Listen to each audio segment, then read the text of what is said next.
सुबह आंख खुली तो 9 बज रहे थे। जल्दी से उठकर गुस्ल किया, नाश्ता मंगवाया। पूरे 10 बजे होटल के सामने फौजी जीप आकर रुक गई। मैंने खिड़की से बाहर देखा। रात वाला आदमी जीप से उतरकर होटल के गेट की तरफ बढ़ा। थोड़ी ही देर बाद हमारी जीप अमृतसर के किले की तरफ जा रही थी। ब्रीफकेस मेरे साथ था, उसमें रेडियो ट्रांसमीटर और कोड बुक थी। मैंने जहरीला सिगार भी शलवार की खास जेब में रख लिया था। V2 गोलियों का पैकेट अलबत्ता साथ ले जाने का खतरा मोल नहीं ले सकता था, क्योंकि उनके बारे में इत्तला दे चुका था कि पाकिस्तानी सियासतदानों को खिला चुका हूँ। इन गोलियों का पैकेट मैंने रेलवे स्टेशन वाले होटल के कमरे के बाहर बरामदे के एक गमले में छुपा दिया था। जूं जीप किले के करीब होती जा रही थी, मेरे दिल में अंदेशे बढ़ते जा रहे थे। लेकिन साथ ही ये ख्याल भी आता कि इंडियन इंटेलिजेंस में मेरा रिकॉर्ड बेदाग है और जिस मुक्ति बाहनी जासूस को हलाक करके मैंने उसका भेस बदला है वो इंडियन सीक्रेट सर्विस की गुड बुक्स में है। इसी कश्मकश में जीप किले के बड़े गेट में दाखिल हो गई और जब हमारी जीप कर्नल गुरमीत सिंह के जेरे जमीन ऑफिस को जाने वाले रास्ते के दरवाजे पर आकर रुकी तो मेरे अंदर काफी हौसला और एतमाद पैदा हो चुका था। कर्नल अपने उसी पुराने ऑफिस में मेरा इंतजार कर रहा था। मैं कमरे में दाखिल हुआ तो उसने बड़ी खंदा पेशानी से हाथ मिलाया। मेरे अंदेशे किसी हद तक दूर हो गए।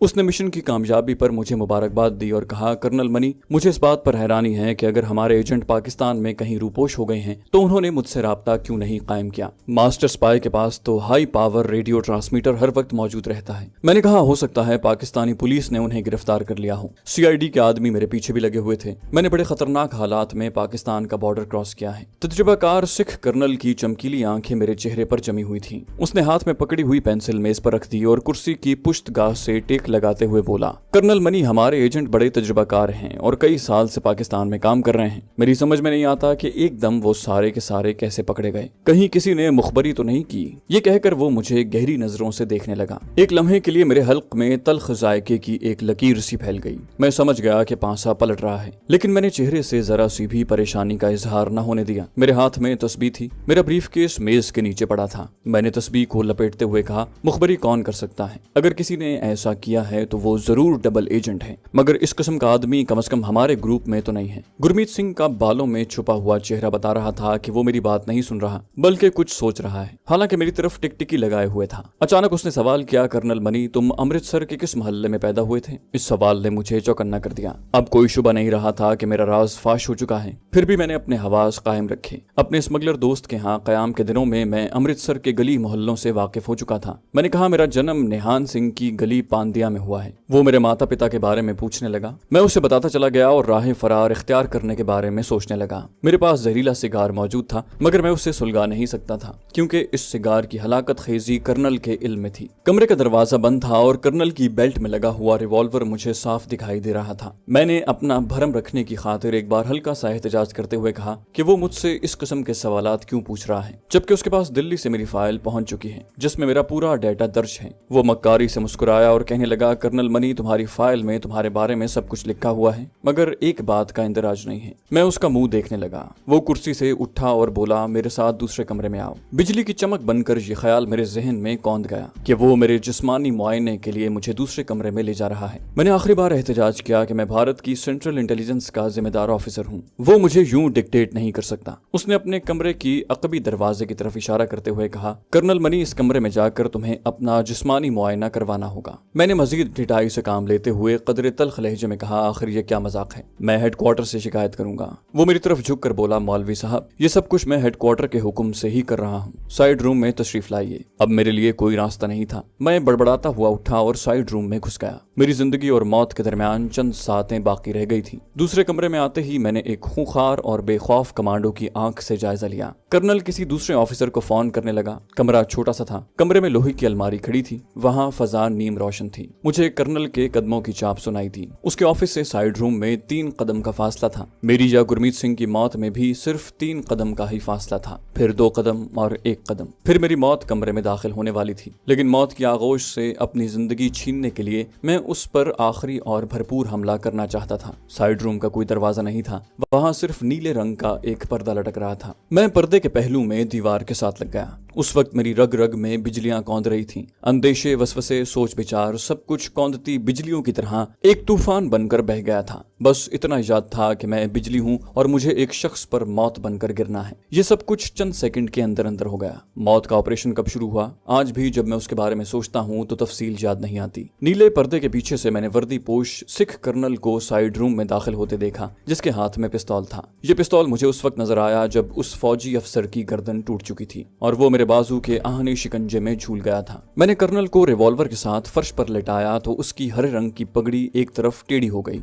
उसके हाथ में जो रिवॉल्वर था उसका लॉक लगा हुआ था। मैंने उसकी किसी शय को हाथ न लगाया और साइड रूम से निकलकर उसके ऑफिस में आ गया। ऑफिस खाली था। मैंने अपने कांधों पर पड़े हुए रुमाल को दुरुस्त किया, ब्रीफकेस उठाया, जेब से तस्बीर निकालकर हाथ में थाम ली और चिक उठाकर बाहर निकल गया। गुरमीत सिंह की मौत से ज्यादा खतरनाक मरहला अब इस किले से बाहर निकलने का था। कदमों की जरा सी लग्जिश और जबान की हल्की सी लड़खड़ाहट मुझे मौत के जहन्नुम में धकेल सकती थी। दरवाजे पर एक सिख हवालदार बेल्ट से हल्की स्टेन गन लगाए अटेंशन खड़ा था। उसने मुझे ऑफिस में दाखिल होते देखा था। चुनाचे जब मैं बाहर निकला तो उसने मेरी तरफ कोई तवज्जो न दी। कर्नल ने 10-15 सेकंड के लिए किसी को फोन किया था और अंग्रेजी में आहिस्ता से कुछ कहा था, जिसे मैं कुछ उसकी आवाज हल्की होने और कुछ अपने जहनी खलफिशार और जज्बाती हैजान के बाहिस नहीं सुन सका। मुमकिन है उसने मेरे बारे में किले के किसी ऑफिसर को बता दिया हो और वो उसके ऑफिस की तरफ चला रहा हो। मैं सीढ़ियां चढ़ने लगा। मैं हर तरह से नॉर्मल नजर आने की कोशिश कर रहा था और इसमें काफी हद तक कामयाब भी था। तहखाने से निकला तो सीढ़ियों के बाहर भी पहरा था। ये सिपाही भी मुझे नीचे जाते देख चुके थे। उन्होंने भी मुझसे कोई बात न की। जूं जूं किले की ड्योढ़ी करीब आ रही थी, मेरा दिल जोर जोर से धड़कने लगा था। लगता था कि अब पीछे से स्टेन गन का एक ब्रस्ट मारा जाएगा और गोलियां मेरा सीना छलनी करती हुई निकल जाएंगी। किले की बुलंदो बाला कदीम छत वाली ड्योढ़ी आ गई और दरवाजे तक 20 कदम का फासला था, लेकिन ये फासला मुझे मीलों लंबा लग रहा था। 2 चाको चौबंद सिपाही डबल मार्च करते हुए मेरे करीब से गुजर गए। किले का बड़ा दरवाजा था। दोनों जानिब गुरखे फौजी स्टेन गन लिए पहरे पर खड़े थे। एक सिख फौजी दरवाजे के पास अंदर की जानिब एक कुर्सी पर बैठा हाथ में मग लिए चाय पी रहा था। खुदा जाने क्यों उसकी उकाबी निगाहें मुझे अपने ऊपर गड़ी हुई महसूस होने लगी। करीब से गुजरते हुए मैं उसकी तरफ देखकर मुस्कुराया। उसने मुझे हाथ से रुकने का इशारा किया। मेरा जिस्म सुन हो गया, लेकिन मैं बदस्तूर मुस्कुराता रहा। वो मेरे करीब आकर पंजाबी में बोला, मौलवी साहब, मालिर कोटले में ड्यूटी लगी है। मैंने पंजाबी में जवाब दिया, हाँ सरदार जी, ड्यूटी लगी है। ड्यूटी जो करनी है चाहे जहाँ लग जाए। खुदा जाने उसने मुझे क्या समझकर ये जुमला कहा था। मुझे तो बस इतना मालूम था कि मालिर कोटला पंजाब की मगरबी सरहद पर एक ऐसी रियासत है जहां 47 के फसादात के दौरान एक भी मुसलमान शहीद नहीं हुआ था और जहां पंजाबी मुसलमान आज भी चैन से जिंदगी बसर कर रहे थे। वो बोला, मौलवी साहब, हमें मालूम है कि आपकी वहां क्या ड्यूटी लगी है। ऐसा करना कि जब रिपोर्ट करने वापस आओ तो मालिर कोटले से मेरे लिए देसी घी का एक कनस्तर लेते आना। रकम की फिक्र मत करना। मेरी जान पर बनी हुई थी। मैंने जल्दी से हामी भर ली और सत श्री अकाल कहकर किले के गेट की तरफ बढ़ा। पहरे पर खड़े मुसल्ला गुरखों ने मुझसे कोई बात न की। मैंने गैर इरादी तौर पर गेट से निकलते हुए गर्दन घुमाकर पीछे देखा। किले की ड्योढ़ी दूर तक खाली थी। इसका मतलब था कि कर्नल गुरमीत के साइड रूम में अभी तक कोई नहीं गया। किले से निकलते ही मैं दरख्तों में घिरी हुई पक्की सड़क पर तेज तेज चलने लगा। जहां सड़क घूमती थी वहां बड़े बड़े पत्थरों पर सफेदी की गई थी और फौजी ट्रैफिक के इशारों के सुर्ख निशान बने थे। मुझे पीछे से किसी गाड़ी के इंजन की आवाज सुनाई दी। गाड़ी तेज तेज आ रही थी। सड़क पर खड़े शीशम के पुराने दरख्त मुझे घूमते दिखाई दिए। एक फौजी जीप को जोर से ब्रेक लगे और वो मुझसे चंद कदम के फासले पर रुक गई। जीप की खिड़की से एक सफेद पोश आदमी ने सर बाहर निकाल कर मेरी तरफ देखा और कहा, मौलवी साहब, चलो तुम्हें रास्ते में ड्रॉप कर दूं, मैं भी स्टेशन जा रहा हूं। ये वही आदमी था जो मुझे होटल से कर्नल के हुक्म पर किले में लाया था। मैं लपक कर उसके साथ वाली सीट पर बैठ गया। उसने जीप आगे बढ़ा दी। उसके बाद ना तो हस्बे साबिक उसने कोई बात की और ना ही मैं उससे हम कलाम हुआ। मैंने जीप के डैशबोर्ड का जायजा लिया। उसमें वायरलेस नहीं था। मैं कदरे मुतमईन हो गया। होटल के सामने उसने जीप खड़ी कर दी। मैंने उसका शुक्रिया अदा किया और होटल के दरवाजे की तरफ चल दिया तो वो जीप आगे बढ़ा गया। मैंने काउंटर से अपने कमरे की चाबी ली और कमरे में आ गया। जब मैंने देखा कि सामने बरामदे में कोई नहीं है तो मैं कमरे से निकला। सामने वाले गमले को एक तरफ हटाकर उसके नीचे से V2 की 4 गोलियों वाला पैकेट उठाकर जेब में रखा और कमरे में घुस गया। मेरे लिए ब्रीफकेस, कोड बुक और रेडियो ट्रांसमीटर अब बेकार चीजें थी। मैंने सिर्फ V2 गोलियां और जहरीला सिगार अपनी शलवार की जेब में रख लिया। ब्रीफकेस से इंडियन करेंसी के 2000 रुपए निकाले और रुमाल में लपेटकर अपनी कमर के गिर्द बांध लिए। कमरे को ताला लगाया और काउंटर पर आकर चाबी काउंटर वाले के हवाले कर दी। मेरी उकाबी नजरों ने इर्द गिर्द का जायजा लिया। अभी तक भोंचाल नहीं आया था। सूरत हाल नॉर्मल ही थी। होटल से निकलते ही मैं सीढ़ियों वाले रेलवे पुल की तरफ जाने की बजाय उस अकबी सड़क पर आ गया जो कंपनी बाग की तरफ जाती थी। मैं उन तमाम सड़कों से शनासा था। सबसे पहले मैं अपनी दाढ़ी मूछ सफा चट करवा कर अपना हुलिया बदलना चाहता था। अब मुझे शिद्दत से किसी सवारी की तलाश थी। अभी तक कोई खाली रिक्शा तक मेरे करीब से नहीं गुजरा था। मैं कंपनी बाग के गेट के करीब पहुंच गया आया था। यहाँ काफी रौनक थी और खाली रिक्शे भी खड़े थे। मैंने एक सिख रिक्शे वाले को इशारे से बुलाया, उसमें बैठा और उसे 40 खो की तरफ चलने को कहा। 40 खो जीटी रोड पर रामतलाई के सामने वाले रेलवे लाइन के पार वाक़ था। ये जमीन में 40 कुएं खोद कर उन्हें बड़े बड़े ट्यूबवेल लगाए गए थे जो आसपास के इलाके को पानी सप्लाई करते थे। रेलवे फाटक पर मैंने रिक्शा छोड़ दिया और पैदल ही लाइन पार करके कच्ची सड़क पर चल दिया। मैं गांव मकबूलाबाद की तरफ जा रहा था। ये गांव रेलवे फाटक से मेरे अंदाजे के मुताबिक कोई 6 किलोमीटर के फासले पर था। सामने से 2 सिख भैंसे लिए चले आ रहे थे। उन्होंने मेरी मुसलमानों जैसी शक्ल सूरत को गौर से देखा और आपस में चेमगोइयां करते गुजर गए। मुझे अपने उस हुलिये से निजात हासिल करने की अहमियत का शिद्दत से एहसास होने लगा, क्योंकि आमतौर पर अमृतसर में ऐसे हुलिये के मुसलमान न होने के बराबर थे। एक जक्का पीछे से चला रहा था, उसे रोका। सिख लड़के से कहा, सरदार पुत्र, मैं मालिर कोटले का सूफी हूँ, मकबूलाबाद में अपने एक सिख सेवादार से मिलने जा रहा हूँ। तुम कहाँ जा रहे हो? वो बोला, बैठ जाओ बाबा जी, मैं आगे नक्कियां तंगाल तक जा रहा हूँ, तुम्हें मकबूलाबाद छोड़ दूंगा। मकबूलाबाद उस जमाने में ज्यादा बड़ा गांव नहीं था, कभी यहाँ मुसलमान आबाद हुआ करते थे। पाकिस्तान बनने के बाद फैसलाबाद और हाफिजाबाद के सिख आकर यहाँ आबाद हो गए। इस गांव में हिंदू साहूकार भी रहते थे। मैं गांव के बाहर ही जक्के से उतर गया। चंद कदम आगे बढ़ा तो एक सिख बूढ़े ने करीब आकर मुझे सत श्री अकाल कहा और पूछा कि क्या मैं अमृतसर की मस्जिद जान मोहम्मद का मौलवी हूँ। अमृतसर की सिर्फ यही एक मस्जिद थी जहाँ तकसीम के बाद श्रीनगर से मुसलमान कश्मीरी आकर रहने लगे थे। ये 5 वक्त उसी मस्जिद में नमाज पढ़ते थे। मैंने कहा, हाँ सरदार जी, अगले गांव मेरा कश्मीरी गिराई समत बट रहता है, उसी से मिलने जा रहा हूँ। एक हिंदू बनिया भी मेरे पास आकर खड़ा हो गया।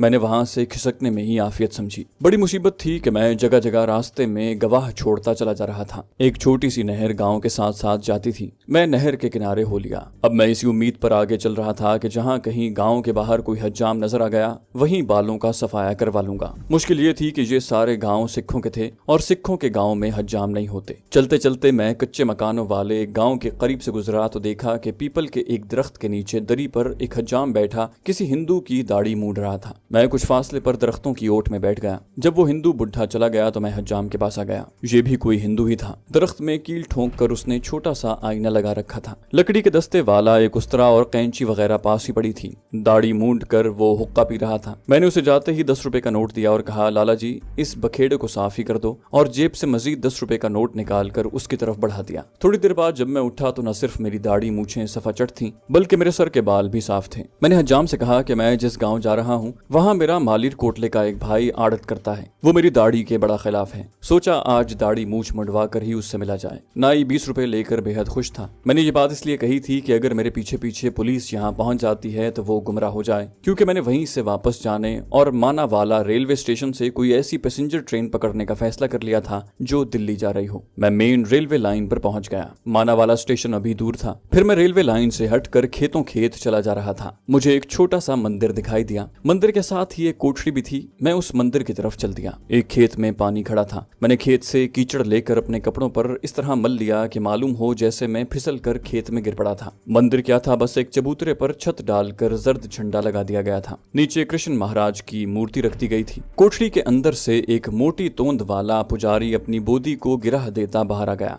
राम राम। क्या हुआ जी महाराज? उसने मुझे देखकर पूछा। मैंने कश्मीरी हिंदुओं जैसा लहजा बनाकर कहा कि मैं श्रीनगर का हिंदू ब्राह्मण हूँ, अपने एक मुसलमान कश्मीरी दोस्त से मिलने जा रहा हूँ। रास्ते में फिसल कर खेत में गिर पड़ा। वो बोला, राम राम महाराज, ब्राह्मण होकर मुसलमान से मिलने जा रहे हो? बैठो बैठो, तुम्हारे कपड़े धोए देता हूँ। मैंने कहा, महाराज मैं पहले ही ये मुसलमानों वाले कपड़े नहीं पहनना चाहता था, लेकिन अपने मुसलमान दोस्त के कहने पर प्रेम के नाते आपस में कपड़े बदलवा लिए। मुझे तो तुम धोती कुर्ता ला दो, बड़ी कृपा होगी। मेरे पास बस 50 रुपए ही हैं, इस वक्त वही आपको अर्पण कर दूंगा। वो बोला, छी महाराज, क्यों हमारी बिंदिया करते हो? ब्राह्मण हो, हम भी ब्राह्मण पूत हैं। तुम उधर तालाब पर जाकर नहा लो, मैं तुम्हारे लिए धोती कुर्ता लाता हूँ। पुजारी मेरे लिए गेरुए रंग के खद्दर का एक लंबा कुर्ता और उसी कपड़े की एक धोती निकाल कर ले आया। मैंने कपड़े लिए और बड़ के दरख्तों के पीछे तालाब पर जाकर कपड़े तब्दील कर लिए। अपनी शलवार कमीज एक जगह झाड़ियों में फेंक दी। फिर मंदिर के मोटे पुजारी को आकर 50 रुपए का नोट दिया और प्रणाम करके कहा, महाराज राम नाम का तिलक अपने पवित्र हाथों से लगा दो। पुजारी हरे राम करता चबूतरे की तरफ बढ़ गया। मैं उसकी कोठरी के बाहर तख्त पर बैठ गया। पुजारी आरती पूजा की थाली में से गुलाल में उंगली डुबो कर लाया और मेरे माथे पर तिलक लगा लिया। फिर बोला, महाराज भोजन पानी कर लो। मैं उसके भोजन पानी के लिए अपने आप को खतरे में नहीं डाल सकता था, लिहाजा हाथ बांध कर माजरत की और प्रणाम करके आगे रवाना हो गया। मुझे सख्त भूख लग रही थी, लेकिन मैं किसी जगह रुकना नहीं चाहता था। खुदा खुदा करके मानावाला रेलवे स्टेशन आ गया। मेरे गिरुए रंग के कुर्ते और धोती की वजह से एक हिंदू बूढ़े ने करीब से गुजरते हुए प्रणाम किया।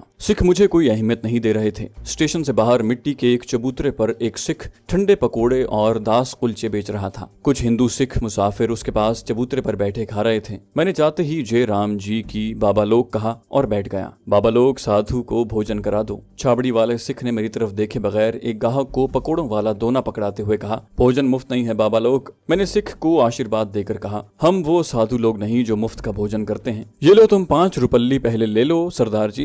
नोट देखकर सरदार खामोश हो गया। जल्दी से मुझे 2 दास कुलचे और दोने में पकोड़े लाकर दे दिए। छोटे कुलचे थे। मैं 2-3 निवालों में चट कर गया। 2 कुलचे मजीद लिए, टीन के ग्लास में पानी पिया और हिंदू सिखों के रिवाज के मुताबिक उसे वहीं जमीन पर डाल दिया। फिर पूछा, जालिंधर जाने वाली गाड़ी कब आएगी बाबा लोग? मालूम हुआ कि गाड़ियां तो 2 आएंगी मगर वो यहाँ नहीं रुकेंगी। पैसेंजर ट्रेन 5 बजे आ रही थी। मैं वहाँ इतनी देर नहीं ठहर सकता था। माना वाले से यक्के में बैठकर अगले गांव आ गया। यहाँ से एक छकड़े में करतारपुर जा पहुंचा। करतारपुर जरा बड़ा कस्बा था। यहाँ मुझे एक लारी मिल गई जो जालिंधर जा रही थी। जालिंधर पहुंचकर मैं एक सड़क पर कोठियों के दरमियान चलने लगा। आगे जाकर यूकलिप्टस के सायादार दरख्त तले एक चबूतरा नजर आया। मैं वहां बैठ गया और सोचने लगा कि जुनूबी हिंद तक तवील सफर कैसे तय होगा। पंजाब से दिल्ली तक मेरे लिए कदम कदम पर खतरा था। हो सकता है अगले रोज के अखबारों में मेरी तस्वीर छप जाए और मेरे लिए मजीद मुश्किलात पैदा हो जाएं। अगर मिलिट्री इंटेलिजेंस ने मेरी दाढ़ी वाली फोटो के साथ बगैर दाढ़ी का खाका भी छाप दिया तो फौरन पहचान लिया जाऊंगा। मेरे पास उसके सिवा और कोई हल नहीं था कि ज्यादा से ज्यादा अपना हुलिया बदलने और शहरी आबादी से दूर रहने की कोशिश करूं।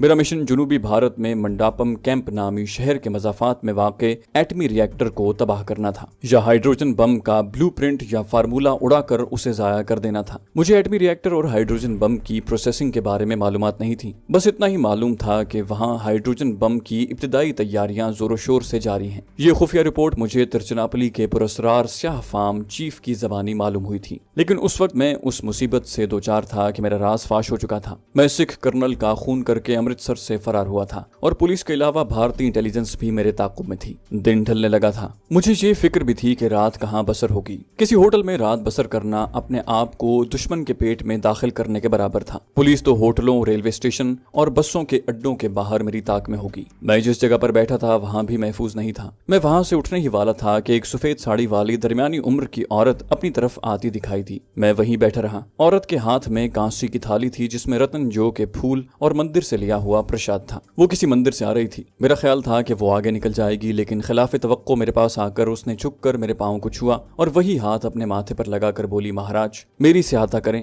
मैंने शिव भगवान के मंदिर में अरदास की थी कि घर जाते हुए मुझे रास्ते में ज्ञानी ध्यानी साधु जी मिल गए तो मेरी इकलौती बेटी का बुखार उतर जाएगा। भगवान शिव ने आपको मेरी मदद के लिए भेजा है। मेरे साथ घर चलकर बच्ची के सर पर हाथ फेरें। मैं बेवा हूँ। मेरा नाम शीला कुमारी है। वो मेरे गेरुए कपड़े, माथे का तिलक और चबूतरे पर आलती पालती मारे देखकर मेरे पास आ गई। मैं सोच में पड़ गया। शाम होने वाली थी। मुझे रात गुजारने के लिए कोई महफूज ठिकाना चाहिए था। मैंने सोचा कि क्यों ना इस औरत के घर में रात बसर करूं और फिर मुंह अंधेरे यहाँ से निकल जाऊं। मैंने बेवा औरत शीला कुमारी के सर पर हाथ रखा और कहा, कन्या तेरी बच्ची अच्छी हो जाएगी, भगवान तेरी मदद करेंगे, चल मुझे अपने घर ले चल। मैं सोच रहा था कि ये एक बेवा औरत है, इकलौती बेटी के साथ रहती होगी या ज्यादा से ज्यादा उसकी सास वहाँ होगी। ये माहौल मेरे लिए महफूज होगा। बेवा शीला कुमारी का घर एक छोटा सा क्वार्टर था और गली के कोने पर था। सहन में तुलसी का पौधा लगा था। ड्राइंग रूम सलीके से सजा हुआ था। दीवार पर उसके आनजहानी पति की तस्वीर लगी थी जिस पर गेंदे के फूलों का हार पड़ा था। साइड रूम में पलंग पर एक दुबली पतली 18-19 बरस की लड़की चादर ओढ़े लेटी हुई थी। उसका रंग जर्द था। तपाई पर दवाएं पड़ी थी। मैंने लड़की के माथे पर हाथ रखा। उसे बुखार था। इसका नाम बिमला कुमारी है।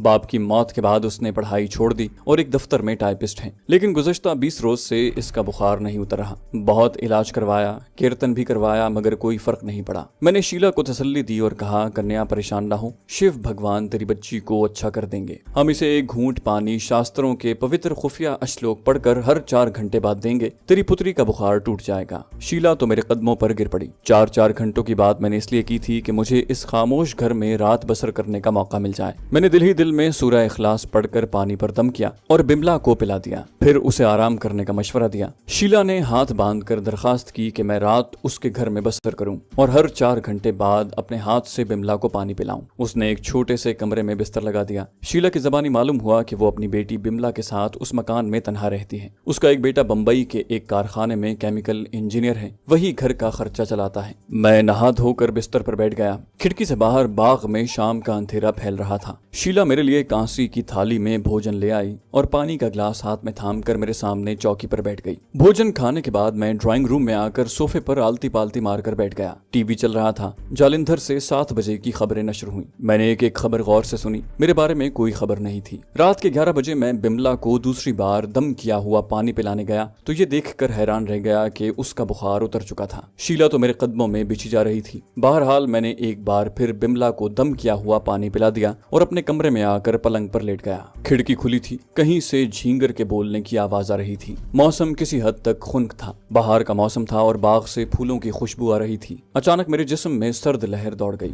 खिड़की में सलाखें लगी हुई थी, गोया मैं हंगामी हालात में वहां से बाहर नहीं कूद सकता था। मैं बत्ती बुझाकर लेट गया। मुझे नींद आ रही थी कि किसी के कदमों की चाप सुनाई दी। मैं एकदम से उठ बैठा। दरवाजे का पट आहिस्ता से खुला। खुली खिड़की से सितारों भरी रात की धीमी धीमी रोशनी अंदर आ रही थी। मैंने शीला को देखा कि वो कमरे में दाखिल हुई। उसने दरवाजा बंद करके अंदर से कुंडी लगाई और मेरे पलंग की तरफ बढ़ी। मैं पलंग पर उसी तरह बैठा रहा। शीला कुमारी, तुम आधी रात को आई हो, क्या बात है? बोली, महाराज, आपने मेरी बच्ची की जान बचाई है, मैं आपकी सेवा करने आई हूँ। मैंने कहा, जाओ जाकर आराम करो, हमें राम नाम का जाप करना है। शीला ने मेरे कदमों में सर रख दिया। मैंने उसे उठाया और कहा, हमारी आज्ञा का पालन करो शीला कुमारी, हम तुम्हारे लिए भगवान से अरदास करेंगे, जाओ जाकर सो जाओ। शीला ने मेरे पांव छुए और प्रणाम करके चली गई। मैंने खुदा का शुक्र अदा किया कि उसने मुझे कड़ी आजमाइश में डगमगाने नहीं दिया। मैंने अंदर से कुंडी लगाई और बिस्तर पर पड़ गया। चल चल कर थका हुआ था। बहुत जल्द नींद की आगोश में खो गया।